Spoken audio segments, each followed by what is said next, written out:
سلكت طريقي ولا لن أحيد عزمت المسير بعزم حديد وودع دنياي قلب عنيد وطرفي لأرض الأصول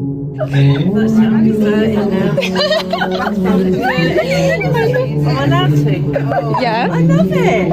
أشهد أن لا إله إلا الله وأشهد أن محمدا رسول الله.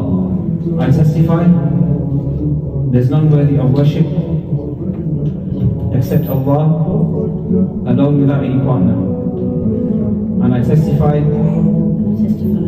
that the Prophet Muhammad, peace be upon him, is his messenger. Takbir. It's almost unbelievable, yet here we are. The UK police managed to turn themselves into a laughingstock in front of everyone.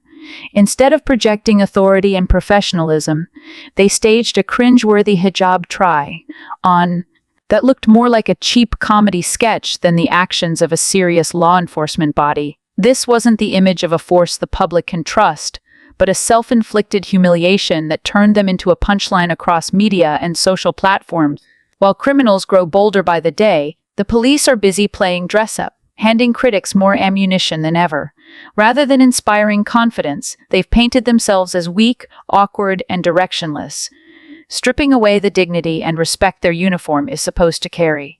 What should have been a symbol of authority ended up as a circus act, and the UK police are the clowns on display.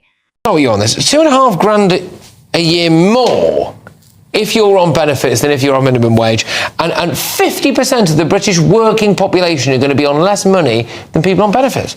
Well, I think it's an excellent piece of work by the Centre for Social Justice. Yet again, when it comes to actually talking about the very need for the reform of the system, which parties of all colours have long dodged. Now, the Centre for Social Justice put out in advance of Sir Keir Starmer's initial vote on the legislation was actually, you could save £8 billion a year by taking people off the benefit who have mild anxiety, depression and ADHD, invest £1 billion of that savings into more talking therapies, which would actually be a 44% boost in what's currently available within the NHS, and therefore provide better support longer term, whilst also saving the taxpayer a load of money. That, I mean, the fact that the CSJ has found, for example, a jobless single parent claiming for anxiety and for a child in that household also with ADHD would receive nearly £37,000 a year, 14,000 more than a worker on the national. And I bet you they get a mobility vehicle as well. Yes. I bet you they get a mobility vehicle as well. Simon, what's the point of going out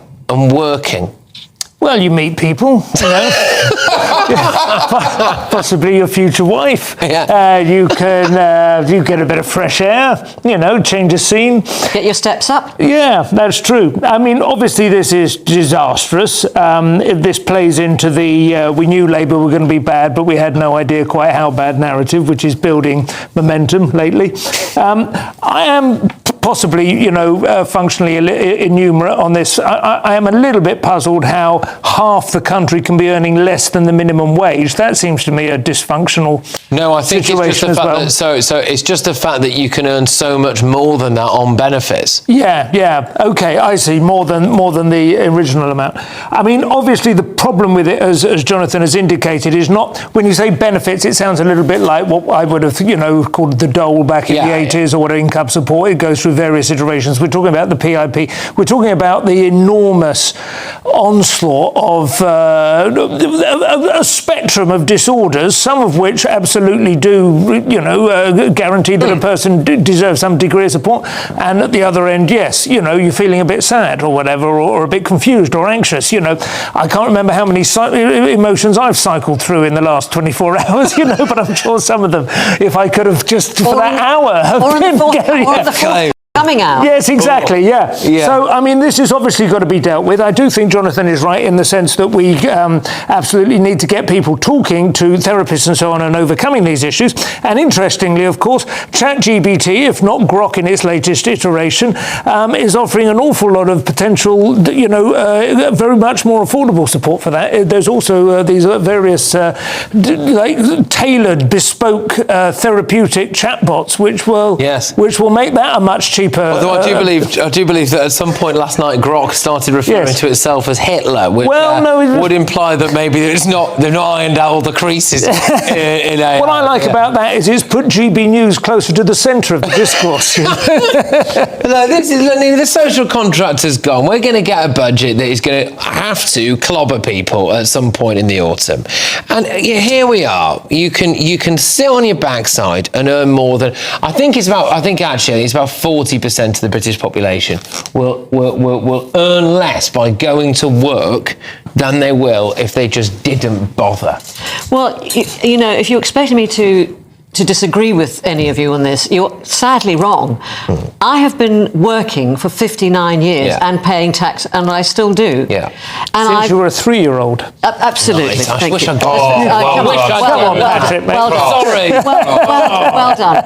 But the point is, you cannot blame Keir Starmer. You can blame Keir Starmer for backing down to the idiotic young, recruits, Labour MPs who haven't foreseen the consequences.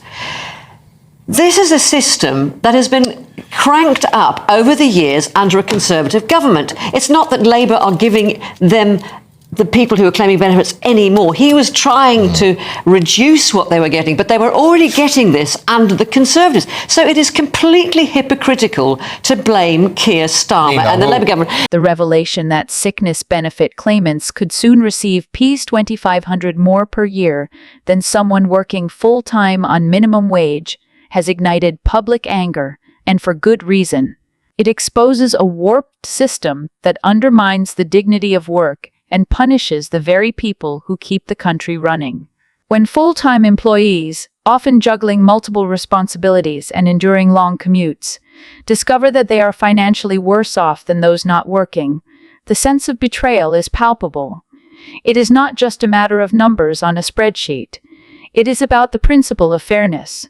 A society that rewards inactivity over effort sends a dangerous message that striving, contributing, and paying taxes is a fool's game.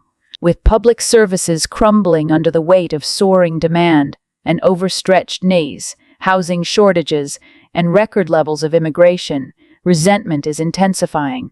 People see newcomers flooding in, services collapsing, and their own hard work devalued, and they naturally ask, what is the point? Instead of restoring confidence, these policies deepen cynicism, alienate the working class, and widen the chasm between government rhetoric and lived reality.